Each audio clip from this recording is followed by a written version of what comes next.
Amém e amém. Bom dia, meus amados. A paz esteja com todos. Vamos dar início, à nossa terceira mensagem da série Sem Medo do Fim. Hoje nós vamos falar sobre o anticristo, a grande tribulação e o falso profeta. Então, na semana passada nós falamos sobre o arrebatamento da igreja, aprendemos sobre a nossa visão, aonde nós cremos que nós seremos arrebatados antes da grande tribulação, a visão pré-tribulacionista. Mas talvez alguma pergunta venha para nós, que é o que mais está, pastor, e o que vai acontecer nesse período? Quem que surge nesse período? Então, nesse período, segundo a visão que nós cremos, aí sim acontece essas três coisas. Ou tem a aparição do falso profeta, do anticristo, e aqui acontece a grande tribulação, a qual eu até iniciei e dei uns pontos ali dela, mas hoje nós vamos falar um pouco mais profundo, trazendo quase que um mapa de como que funciona essa grande tribulação. Então, a primeira pergunta, nós vamos seguir aquela mesma temática de responder algumas perguntas, que é aquilo que nós poderíamos ter, e com isso nós vamos aprendendo. A primeira pergunta é, pastor, afinal, quem é o anticristo? Sabe, quando a gente ouve isso, quem é o anticristo? A primeira coisa que a gente já pensa é o quê? Quem será que é ele? É um político? Ele é europeu? Ele está vivo? Ele é uma pessoa mesmo? Ele é um governo? Sabe, eu não sei você, mas eu vejo várias coisas na internet. Porque aquele é o anticristo, o Trump é o anticristo, Emmanuel Macron é o anticristo, e cada vez que o cenário vai acontecendo algumas coisas e alguns sinais acontecem, eles apontam alguém como anticristo. Mas que nem eu falei, essa série ela tem o intuito de nós não termos medo do fim, não se alarmarmos ou sermos aqueles alarmistas que vai também por medo em outros, mas pelo contrário, sempre estar com os olhos na palavra, sim, atento aos sinais, mas com o coração tranquilo, sabendo, eu estou me preparando para esse dia. Isso aqui é só o princípio das dores, ainda não é assim, Até nesse final de semana, ontem mesmo, minha mãe estava atendendo uma mulher, uma senhora já, e ela é cristã, E dá para ver que já é uma crente ali que entende. Só que na questão do Apocalipse, eu não sei o que a gente entrou ou ela e a mãe estavam falando, e eu já me atravessei e falei sobre a visão. E tudo distorcido. A pessoa dentro da igreja, e mesmo assim, não tendo esse entendimento. E isso me colocou um coração meio... É isso mesmo o caminho, porque às vezes eu penso, é maçante. É muito melhor pregar uma palavra que você vai, vou trazer uma direção para vocês, talvez vocês saiam, nossa, que benção essa palavra que foi hoje, porque me deu uma direção para minha semana, me deu uma direção para o meu futuro, talvez o meu coração estava realmente magoado e eu consegui liberar um perdão ali, mas sobre o fim, sobre o Apocalipse, nós precisamos entender. E com esse entendimento, e eu tenho visto assim, muitos pastores, e não quero criticar, mas às vezes só leva no lado da escatologia, e eu também, porque nós também damos aula sobre isso na teologia e tal, mas eu reparei que é algo maçante, difícil de entender. Então eu falei, como que eu vou trazer de uma forma que a igreja saiba um panorama? Mas qual que é o foco? É entender, não ser enganado, não alarmar ninguém e ter a direção, para que ela não possa sair reproduzindo aquilo para outros da forma errada, que é aquilo que eu vi com a senhora. Daí nós podemos conversar, falar um pouco ali, que ela estava fazendo uma coloração no cabelo, então era um tempo que ela tinha que esperar bastante ali, enquanto a mãe estava aplicando a tinta ali, e você espera alguns minutos, nós ficamos conversando, a ponto dela falar, não, então depois, eu falei para ela que passaria os vídeos para ela assistir. Então esse é o intuito, para vocês também, para que você possa, quando alguém estiver falando, você fala, então, talvez você não lembre de cor, mas você vai falar, não é bem assim. E daí você encaminha o vídeo, ou você fala, dá uma olhada aqui. Sabe, então você não precisa ficar com esse medo, porque tem muita gente que é aquele extremo de falar, não, eu não vou nem ter filho, eu não quero nem fazer mais nada, planos. Então nós temos que ser aqueles que vai acontecer e dar a direção. Então aqui essa primeira pergunta vem para nós, quem que é o anticristo? Né? Que nem eu falei, só que sempre nós vamos responder pela Bíblia. 1 João 2,18, eu quero que vocês acompanhem ali comigo. 1 João 18, ele traz isso para nós. Diz assim: filhinhos, esta é a última hora. E assim como vocês ouviram que o anticristo está vindo, já agora muitos anticristos têm surgido. Por isso sabemos que esta é a última hora. Olha que forte, ó, ele fala ali, ó. Primeiro ele afirma esta é a última hora. Como vocês ouviram que o anticristo está vindo, ou seja, ele fala, vocês ouviram que está vindo o anticristo. Daí ele diz, já agora muitos anticristos têm surgido. Então ele fala de dois cenários, olha que interessante aqui. João fala do anticristo, mas ele também fala de muitos anticristos.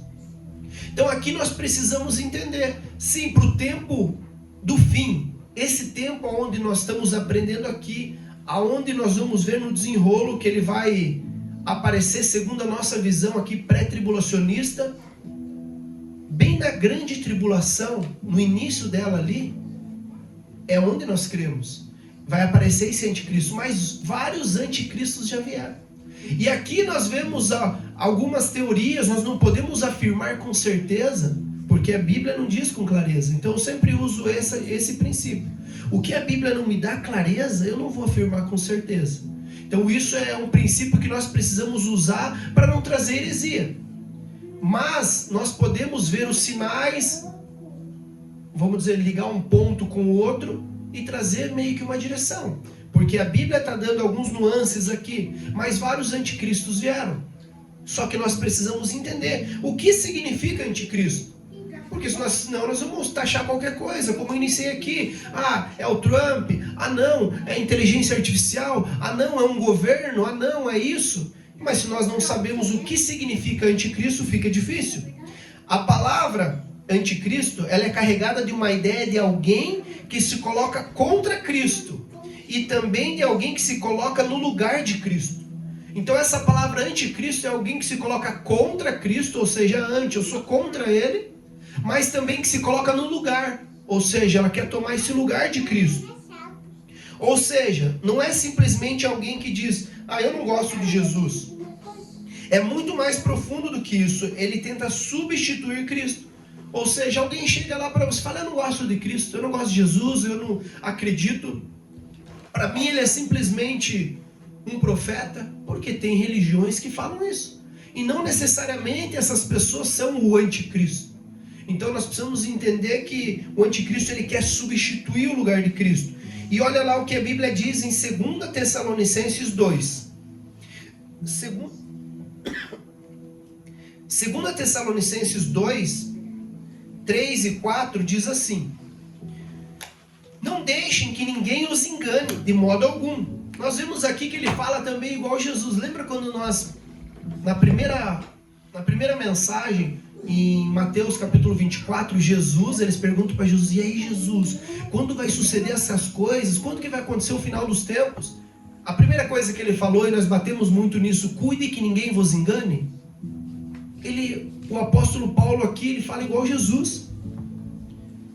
Não deixe que ninguém engane vocês de modo algum. Então ele inicia assim também falando. Antes daquele dia virá a apostasia. Então será revelado o homem do pecado, o filho da perdição. Este se opõe, ele se opõe. E se exalta acima de tudo que se chama Deus, o objeto de adoração. Chegando até se assentar-se no templo de Deus, proclamando ser ele mesmo Deus. Então nós vemos aqui que isso realmente é a resposta do que é o anticristo. Aquele que se opõe, se coloca contra tudo que se chama Deus e objeto de adoração. E mais, ele vai se assentar no santo templo, que aqui conecta com aquilo que nós falamos do profeta Daniel, da grande desolação, do sacrilégio que ele vai fazer ali. Então aqui nós começamos a enxergar que ele não era simplesmente um homem poderoso. Ele será alguém que se opõe contra Deus, se exalta contra Deus e pretende ocupar o que pertence a Deus. Sabe, aqui já vem outra pergunta para nós. Pastor, Então ele será uma pessoa de verdade? Porque na internet o que mais tem é isso. Ele vai ser uma pessoa de verdade? Ele já nasceu? Porque às vezes a gente fica pensando no anticristo, será que é um espírito? O que vai ser? Chifre? Como que vai ser? Não, ele vai ser uma pessoa, carne e osso. Nós vemos aqui. Essa pergunta é importante, a descrição bíblica aponta para uma figura pessoal, um governo real e não simplesmente um chip, ou uma tecnologia, ou uma inteligência artificial. Daniel lá atrás ele fala de um governante. Paulo, ele fala do homem da iniquidade, que nem nós falamos aqui. Apocalipse, falado por João, ele apresenta a besta exercendo autoridade. Portanto, podemos falar que essa figura humana associada a um poder político e espiritual extraordinário. Mas nós não podemos afirmar quem ele é. Nós temos que falar assim, ele é um cara que vai ter um poder político. Por isso que muitas pessoas falam, é aquele fulano envolvido com a política, é aquele presidente. Porque aqui, como eu falei, o que a Bíblia diz que é uma figura humana associada a um poder político espiritual, só que extraordinário, porque será dado poder a ele. Mais para frente nós vamos ver, ele vai fazer milagre, ele vai enganar muitos.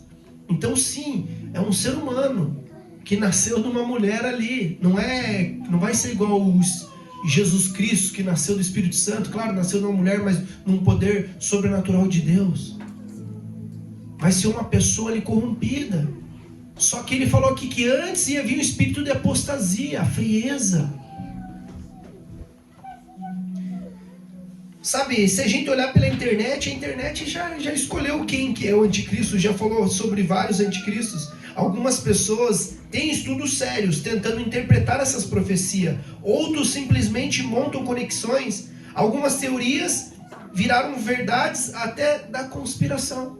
Porque se você olhar pela internet, as pessoas ligam e às vezes estudos sérios. Só que quando você está tão bitolado em querer saber algo, principalmente aqui, e não usar aquela interpretação que eu falei, quando a Bíblia não diz com clareza, eu não vou afirmar com certeza. Eles criam teorias da conspiração, onde eles colocam e linkam várias coisas que batem, mas de fato eu não posso afirmar. Eu tenho que falar para a igreja, atente aos sinais. Pode ser. Se você olhar tudo, a pessoa se opondo contra Deus, ele querendo adoração, ele querendo tomar o nome de Deus. Opa, anticristo significa isso. Ele tem um poder político para governar. Ele está com poderes extraordinários. Então aí você pode linkar. Se a Bíblia não revelou, nós não podemos falar.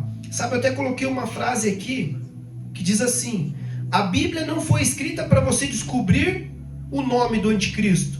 A Bíblia foi escrita para você conhecer o verdadeiro Cristo.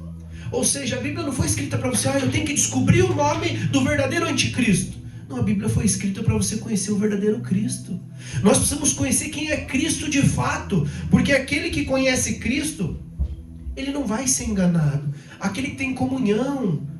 O irmão Daniel iniciou aqui algo muito forte, de nós lembrarmos quando éramos crianças. E nós precisamos ter essa dependência no Pai, reconhecer o Pai. Sabe, nós não podemos ter talvez uma arrogância, uma prepotência de achar que você vai chegar numa fase que você não precisa mais do Pai. E aqui nós temos que levar aqui na escatologia, se nós não usarmos a dependência da palavra. Não, eu já sei. E tal, eu já tenho. Ou tive uma revelação, ou tive um sonho, ou coisa. Não importa. Se não tiver de acordo com a palavra, isso é vã. Então nós precisamos estar olhando pela palavra. Sabe, o espírito do anticristo, ele diz assim, que ele quer usurpar, ou seja, fazer com que as pessoas troquem a sua adoração e comecem a adorar o que é errado, não o Cristo verdadeiro. Até por isso que eu achei que essa frase fazia muito sentido. Não adianta eu ficar pensando só no mal e não pensar no verdadeiro, no bem. Porque às vezes tem pessoa que pensa mais no mal do que no bem. No mal que eu digo, não, eu quero saber das coisas das trevas, mas ele não quer saber das coisas da luz. Ele tem curiosidade, aí fantasma, começa com isso, simpatia, começa com aquelas coisas e tal, mas não quer aprender sobre a palavra. Sabe, às vezes talvez você diga assim, eu nunca vou adorar o anticristo, mas a questão é, o que está ocupando o lugar que Deus pertence na tua vida? Sabe, você pode falar assim, não, eu nunca vou adorar o anticristo, mas se você hoje estiver adorando outra coisa, que não seja Deus ou não seja Cristo, de fato isso está roubando o lugar de Deus no teu coração. Anticristo, eu não falei que é aquele que quer substituir Deus?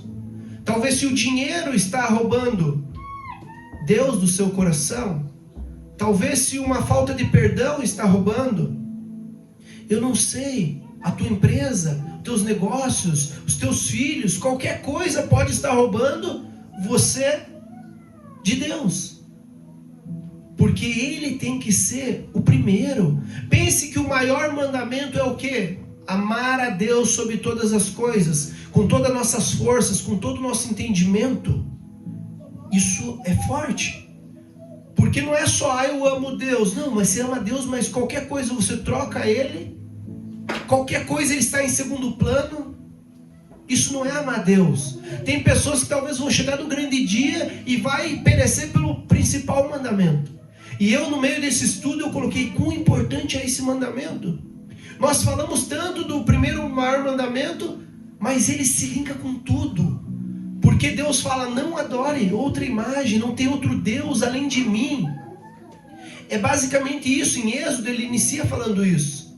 Para eles lá, não tem outro Deus além de mim. Por quê? Porque ele sabia que lá no futuro ia cortar os séculos, ia acontecer isso. E Deus já estava alertando, porque se você tiver eu como único Deus, se você me priorizar, quando vir o anticristo, você não vai ser enganado. Você não vai me trocar, porque para você eu sou o primeiro. Então você viu aqui que o problema do cristão é onde está a sua prioridade. A nossa prioridade tem que estar no Senhor. Não é qualquer coisa que tem que nos tirar da presença de Deus. Não é qualquer coisa que pode substituir o lugar dele. Então esse é um mandamento poderoso. É Êxodo capítulo 20, verso número 3. Não terás outros deuses além de mim. Nós não podemos ter outro Deus. E nós vemos pela Bíblia ali que Deus chega a dizer que o dinheiro vira um Deus.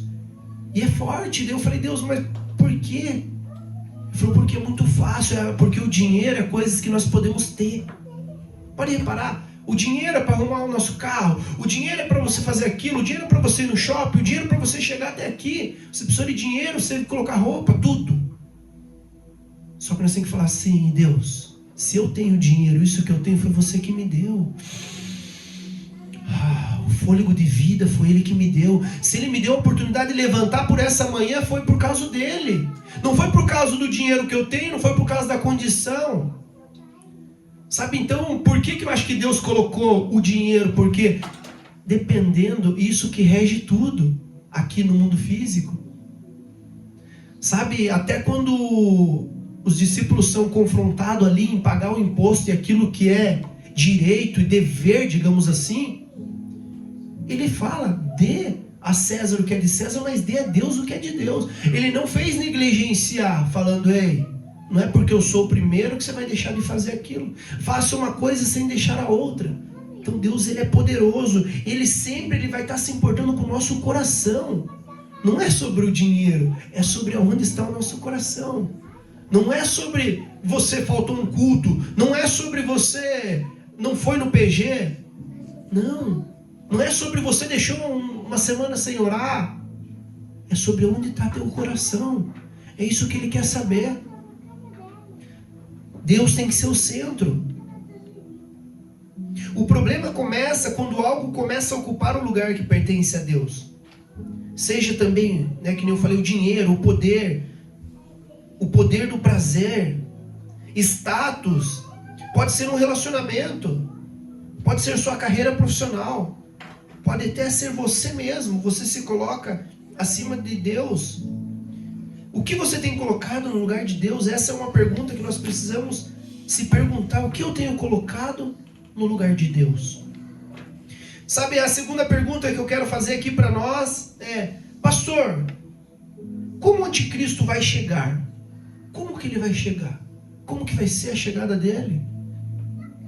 Apocalipse capítulo 13. Vamos ler lá esse trecho 1 e o 2. Apocalipse capítulo 13, 1 e 2.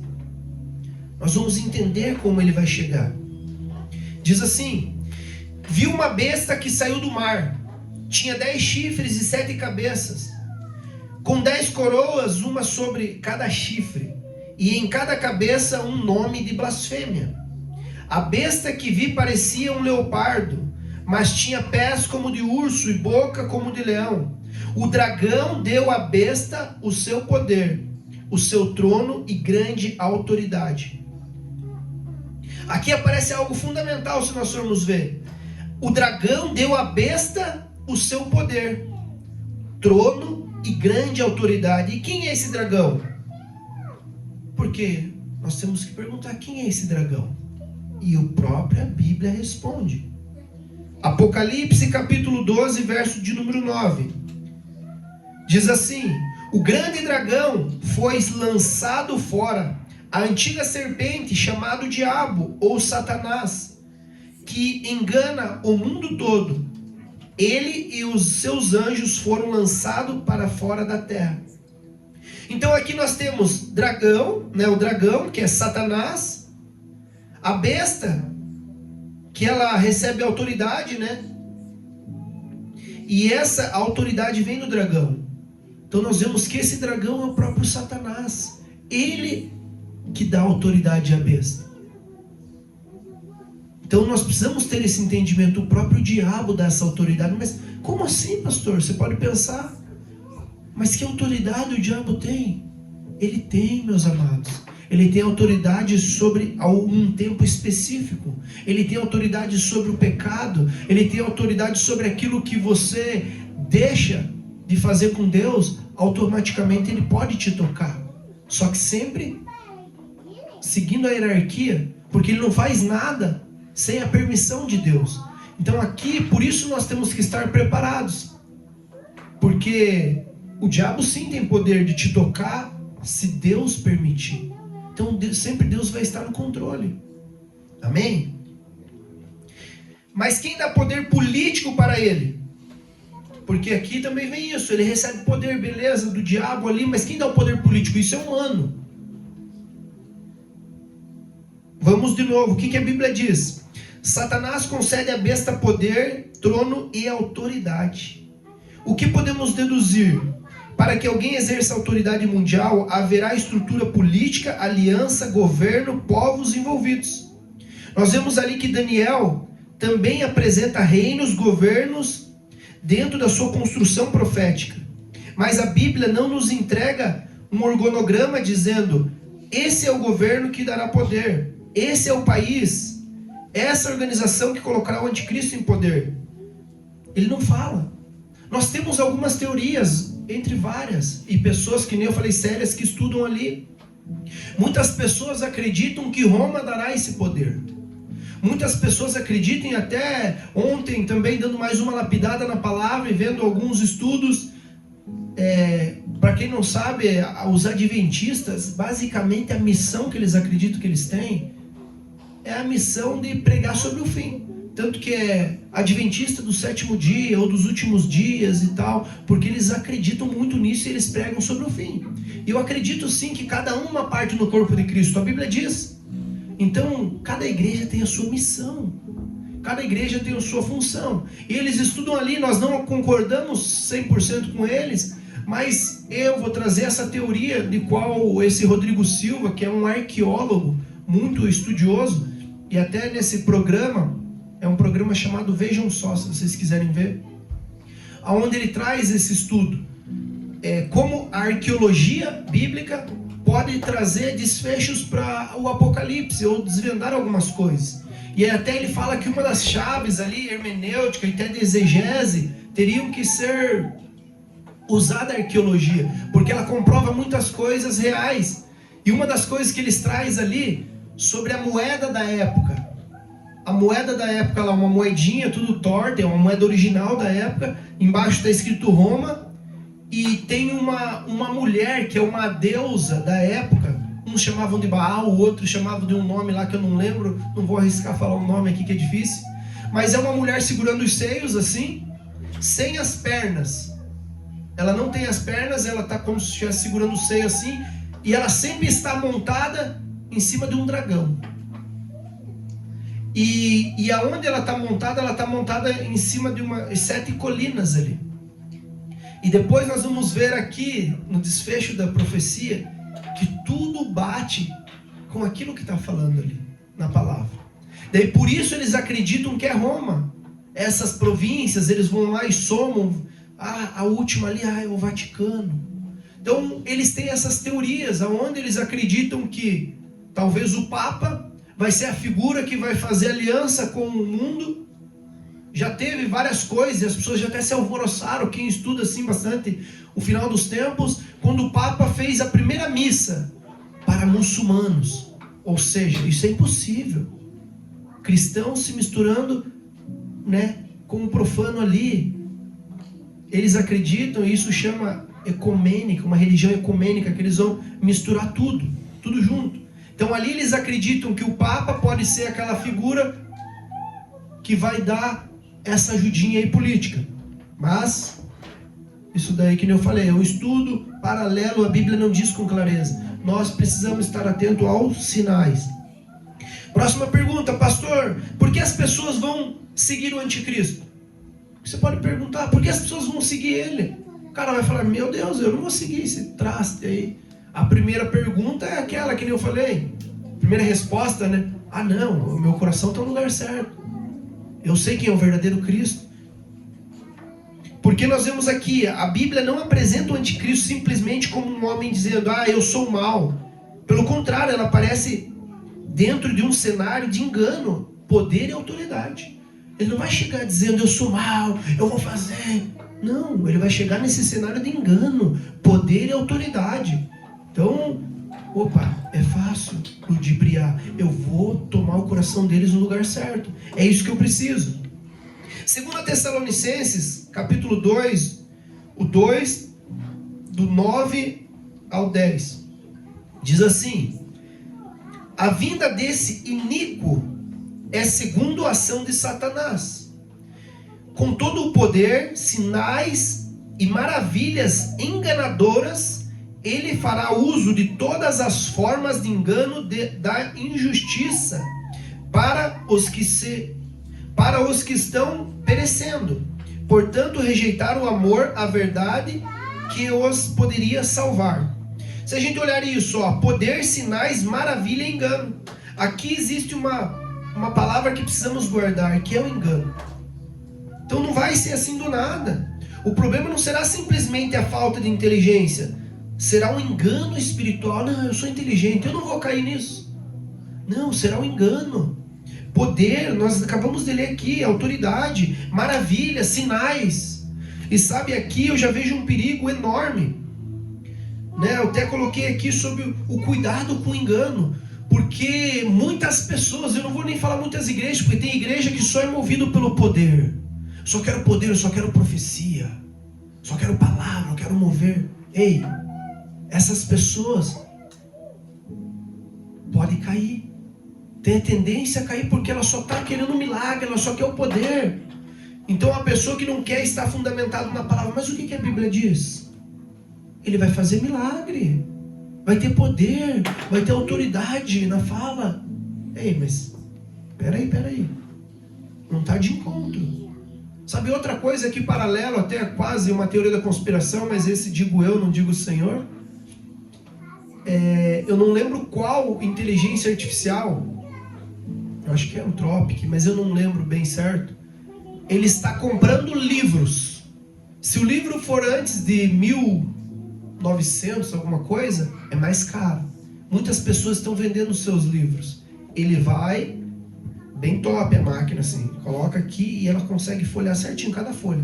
Ela escaneia toda a folha, joga no sistema da inteligência artificial e logo depois ela destrói o livro. Ou seja, a inteligência artificial está meio que digitalizando todos os livros. Para quê? Ah, porque é mais fácil, você pesquisa ali realmente, é rapidinho, me dá o resumo. Mas agora vamos pensar com a mente assim, de quem está estudando o Apocalipse. E não digo nem conspiracionista. Se ele tem toda a informação, pense daqui a um tempo, nossa, tecnologia top, não tem mais o livro aqui, por mais que tem pessoa que gosta de livro físico, e eu gosto. Mas você vai chegar ali e não tem mais a informação. E se ele quiser mudar a informação? Se alguém quiser alterar, o que vai ser verdade? Eu posso adulterar pequenas coisas, só para dar um engano. Eu não preciso mudar totalmente. Eu só altero algumas coisas. E nisso minha mente foi maior, não simplesmente só com os livros, com a Bíblia.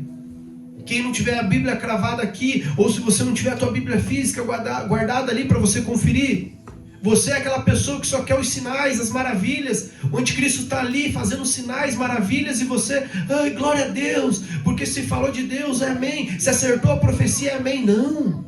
Ei, está de encontro com a palavra, foi fora da palavra, não é Deus. Então aqui nós temos que entender o perigo que é isso, o perigo de nós sermos conduzidos ao engano. E Jesus diz lá, Mateus 24, que foi na primeira mensagem, cuidado que ninguém os engane. Mateus 24:4, se tem algo que você tem que cravar aí, Senhor, crava no meu coração, Mateus 24:4, cuidado que ninguém vos engane. Nesse tempo do fim, essa é a palavra que você tem que gravar, cuidado que ninguém vos engane. Próxima pergunta, pastor, o falso profeta, quem ele é? Porque nós aprendemos agora sobre o anticristo, mas quem é o falso profeta? O anticristo nós entendemos, é aquele que está se opondo contra Deus, ele recebe a autoridade do dragão e tal, para enganar, ele vai ter poder, autoridade e tal. Mas e aí, quem é o falso profeta? Apocalipse capítulo 13, o verso 11 e 12, diz assim, olha, ele já inicia assim, então vi outra besta, ele inicia, então vi outra besta, que saía da terra, tinha 2 chifres como cordeiro, mas que falava como dragão, exercia toda a autoridade da primeira besta, aqui nós já vemos, em nome dela fazia a terra e os seus habitantes adorarem a primeira besta, cujo ferimento mortal havia sido curado. Claro que aqui, que nem eu falei, precisava de muitas aulas para decifrar todas as coisas, o que é isso, o que é aquilo. Mas que nem eu falei, essa série nós precisamos decifrar só aquilo que é o mais importante, aquilo que vai fazer com que nós não venhamos ser enganados. Mas olha a diferença, a primeira besta, ela recebe autoridade. A segunda besta trabalha para fazer as pessoas adorarem a primeira besta. Então essa segunda figura, posteriormente identificada como falso profeta. Olha ali em Apocalipse 16, 13. Aqui veio só como que um mistério ali, você tem que desvendar. Ele fala da primeira besta, a segunda besta, uma falava de um jeito, outra falava de outro. Mas nós vemos que tem 2 bestas. Só que agora nós vamos ver que agora no próximo texto, nós entendemos que essa segunda besta é o falso profeta. Então quando você lê ali a primeira besta, anticristo. Quando você lê a segunda besta, falso profeta. E a prova está aqui, em Apocalipse 16, 13. Então vi saírem da boca do dragão, da boca da besta e da boca do falso profeta, 3 espíritos imundos, semelhantes a rãs. Então aqui nós conseguimos ter esse entendimento. Aqui nós vemos o que? O dragão é Satanás, a besta, ou a primeira besta, é o anticristo, e o falso profeta, que é o engano religioso, e ele faz tipo como se fosse uma promoção à adoração da besta. Ou seja, olha que interessante isso aqui, preste atenção nisso. A segunda besta, o falso profeta, o foco dela é promover, enganar eu e você a adorar a primeira besta. O foco dele é fazer nós adorarmos a primeira besta. Por isso que é como se ele tivesse um ajudante. Por isso que muitas pessoas acreditam, vai ser o Papa, vai ser tal. Mas não podemos, que nem eu falei, datar nome, mas vai ser alguém que vai ajudar ele, vai fazer a promoção, vai fazer propaganda, vai ter o marketing dele, entendeu? Não, vocês têm que adorar aquele ali, ó. Então nós vemos esse cenário acontecendo, a Bíblia ela vai se desenrolando nisso. Então o falso profeta prepara o caminho para o anticristo? É uma pergunta que eu também me fiz. Isso aqui eu me fiz ali. Porque eu falei, tá, mas se tem isso aqui, a primeira besta, a segunda vem para preparar o caminho para outra? E daí se a gente for ver, tudo Satanás ele quer imitar Deus. Tudo o diabo quer imitar Deus. Aqui se a gente reparar também, que eu coloquei antes, que eu falei, ó, essa estrutura aqui, ó, dragão, besta e falso profeta, 3. Pai, Filho e Espírito Santo. Nós temos a trindade divina. É como se eles tivessem bolado a trindade demoníaca. É como se eles pegassem esses 3 para fazer esse ludibrio, nem sei se tem essa palavra, esse engano. Então, e daí o que? Aqui também parece que um vai preparar o caminho para o outro. Ei, João Batista não veio, preparou o caminho para Jesus. Parece que o inimigo, ele sempre vai querendo imitar, ele vai querendo enganar, desde lá de Adão e Eva. Não, certamente você não vai morrer. Pode comer aqui esse fruto. Come que não dá nada. Não vai morrer. Então o inimigo ele vai enganando, ele usa meias verdades para que você possa ser confundido. O falso profeta prepara o caminho para o anticristo, mas ela mostra algo muito mais claro. Ele exerce autoridade em favor da primeira besta e conduz as pessoas à adoração. Portanto, podemos dizer, o falso profeta funciona como um agente de propaganda, engano religioso, promoção da adoração da besta. Então ele vai fazer isso, o falso profeta ele tem essa função.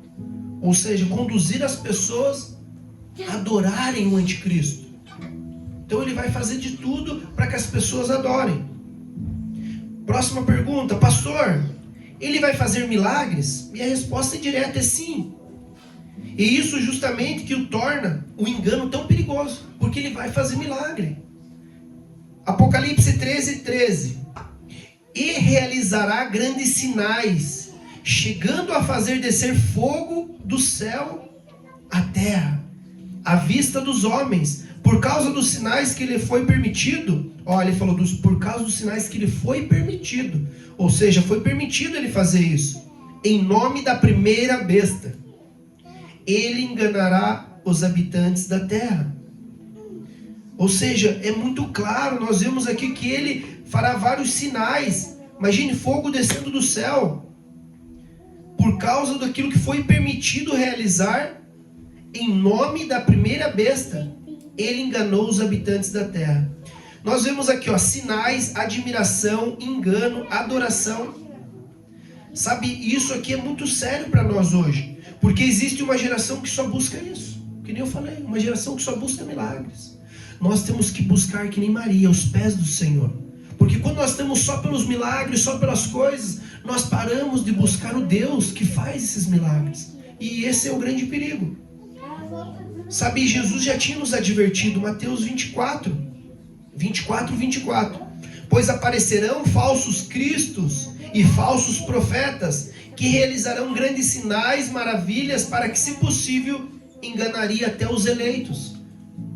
Então, imagine poder enganar os eleitos, aqueles que foram elegidos nele, antes da fundação do mundo. Lembra que Cristo, no arrebatamento, ele quer nos levar para ele? Novamente, esses que já foram eleitos, se possível, vão ser enganados. Por quê? Porque nós temos que vigiar e orar. Nós temos que estar em oração, nós temos que estar vigiando. Próxima pergunta. Pastor, o que é a grande tribulação? Aqui, dado entendido, o anticristo, falso profeta. Quando você vê as bestas ali, só para você não se perder, às vezes tem aquelas escritas, mas a besta tinha chifre, não sei o que, não. Primeira besta, anticristo. Segunda besta, falso profeta. E daí, no meio disso, tem a grande tribulação, que está lá em Mateus 24, do 21 e 22, que diz assim: Porque haverá então grande tribulação, como nunca houve desde o princípio do mundo até agora, e nem jamais haverá. Isso aqui eu quero que vocês decorem, que isso aqui seja impregnado no coração de vocês. Que terá grande tribulação, como nunca teve desde o início do mundo e nunca haverá. Se aqueles dias não fossem abreviados, ninguém sobreviveria.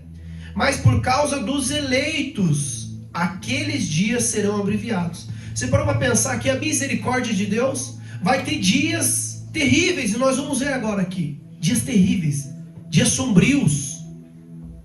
E ainda já era para ter acontecido, pelo que a gente vê aqui. Mas por causa de nós, os eleitos, Deus tem abreviado isso. Porque Ele não quer que ninguém se perca. Porque Deus, Ele quer ter todos eles de volta para Ele. Ó, Jesus chama isso de grande tribulação. Um período sem comparação. Daniel, nós vimos lá, Daniel capítulo 9, ele apresenta a profecia das 70 semanas. Então muitas pessoas falam as 70 semanas de Daniel. Então essas 70 semanas é esse dia terrível que nós estamos citando aqui. E na nossa visão pré-tribulacionista que estamos adotando como igreja, nós entendemos que existe uma última semana profética de Daniel, frequentemente entendida no período de 7 anos. O primeiro período, 3 anos e meio.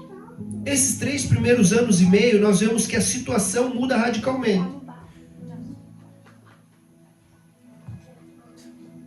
Nesses 3 primeiros anos e meio, o governo do anticristo consolida a sua autoridade. Nesses primeiros 3 anos e meio, o governo do anticristo, ele vai e começa a ter autoridade. Já no segundo metade, esses outros 3 anos e meio, é onde tudo muda drasticamente. A situação muda por radical. E esse contexto que Jesus fala que é abominação da desolação. Que ele diz assim, Mateus 24, 15. Assim, quando vocês virem o sacrilégio terrível, do qual falou o profeta Daniel no seu santo lugar, quem lê entenda, então os que estiverem na Judéia fujam para os montes. Então aqui é um cenário sombrio, aqui nós vemos que é a mudança. Daniel fala sobre essas 70 semanas, que são basicamente 3 anos e meio, onde a autoridade do anticristo, aquilo começa, e na outra metade, para completar os 7 anos, onde começa a pegar fogo. E essa, na nossa visão pré-tribulacionista. A única coisa que muda da pós-tribulacionista é que eles acreditam que tudo isso aqui que vai acontecer agora, que talvez você comece a ficar com medo, talvez você fale, meu Deus, temor. Na visão deles, nós passamos por isso. Nós não somos arrebatados com Cristo, que nem nós aprendemos. Num piscar de olhos, os mortos serão ressuscitados, nós seremos corpos transformados em glória e teremos nosso encontro com o Senhor. Mas é assim. E a próxima pergunta não poderia ser outra. Mas o que vai acontecer nesse período tão terrível? O que vai acontecer nesse período onde nunca houve e nunca haverá tão difícil? A Bíblia aqui ela começa a falar sobre vários juízos de Deus. Aqui não é mais, é o Satanás que está fazendo, não. O anticristo é quase como se o anticristo foi ali, tentou ganhar poder, tentou enganar. É como se, no meu ver, é como se, agora eu vou tentar meu último checkmate. Eu vou apostar todas as minhas fichas para tentar ganhar todo mundo que eu posso. Eu vou enganar, eu vou colocar a marca da besta neles, que daí vai ser falado no próximo episódio. Mas daí nós vemos que vai acontecer várias coisas. E os primeiros que eu quero falar aqui, talvez você já ouviu também, em Apocalipse capítulo 6, ele fala sobre os 7 selos. E esses 7 selos, alguns conhecem também como os 4 cavaleiros. O primeiro cavalo que aparece é o cavalo branco, o cavalo da conquista. O segundo cavalo é o cavalo vermelho, da guerra. O terceiro cavalo, um cavalo preto, que quer dizer fome e crise econômica.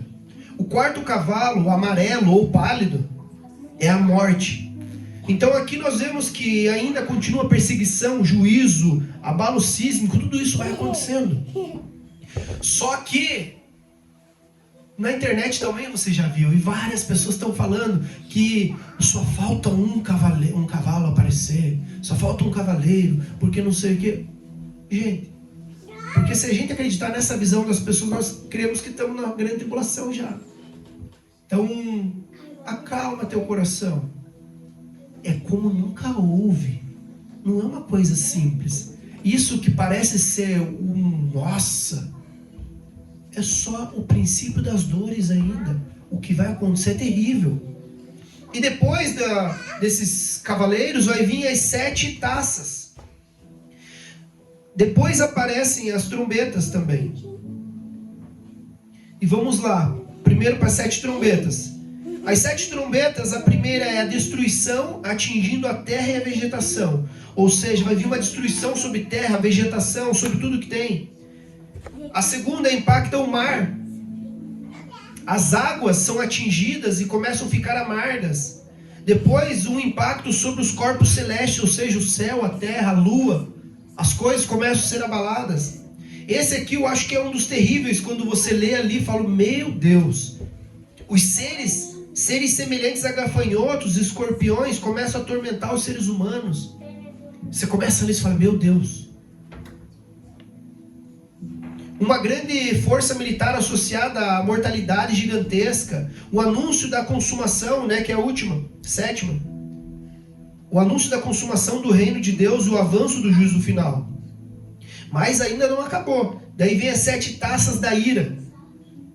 Apocalipse 16 apresenta a primeira taça, a ferida dolorosa sobre os que têm a marca da besta.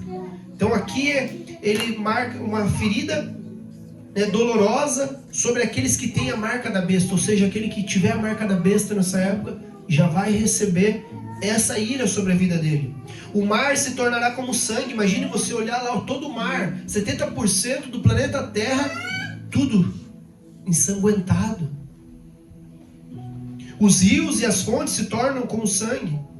O sol recebe poder para queimar as pessoas com fogo intenso. Ou seja, o céu vai receber poder para queimar todo mundo. É como se, diz que você chegar perto ali, você é torrado, vai começar a queimar o povo. Imagine, não é só uma insolaçãozinha. Se a gente tem uma insolação ali, eu que sou branquinho, vai lá pra praia, fica tipo um Patrick do Bob Esponja lá vermelho. Imagine com o sol pegando preço. O Wellington mesmo ia ficar com uma benção. O reino da besta mergulha em trevas, o rio Eufrates seca, preparando um cenário para um confronto final. E uma grande voz anuncia, está feito. Então aparecem fenômenos cósmicos e um gigantesco terremoto. Imagina essa cena.